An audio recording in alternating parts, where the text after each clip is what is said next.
Sabato la pioggia di espulsioni, ora una pioggia di ricorsi. Dopo il congresso nazionale di Noventa a Padovana, con i tafferugli e il ferimento del veneziano Paolo Pizzolato, se verranno accolte le 35 richieste di espulsione avanzate dal segretario nazionale Flavio Tosi, partiranno subito anche i ricorsi da parte dei leghisti colpiti dai provvedimenti che rischiano di modificare gli equilibri della maggioranza nel Consiglio regionale, e così parte l'appello del governatore, che aveva chiesto maggiore gradualità prima dell'espulsione.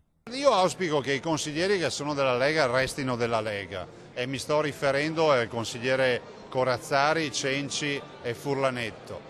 Per quanto riguarda in generale, ricordo a tutti i consiglieri che si sono presentati davanti ai veneti con un progetto amministrativo chiaro che è stato seguito in maniera pedissequa fino ad ora, ed è bene che si mantenga la parola con i veneti. La proposta di Luca Zaia per evitare l'implosione del partito è quella di dare vita a una sorta di conclave che riporti armonia e ricompatti la Lega.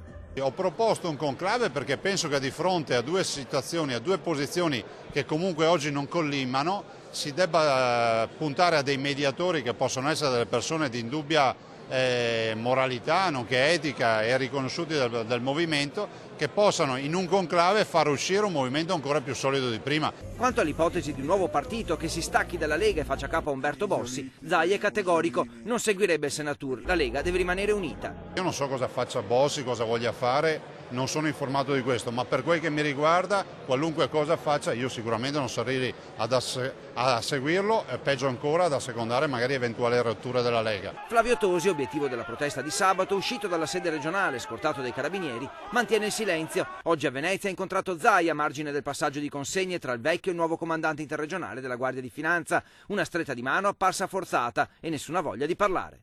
Non faccio dichiarazioni, non faccio nessuna dichiarazione.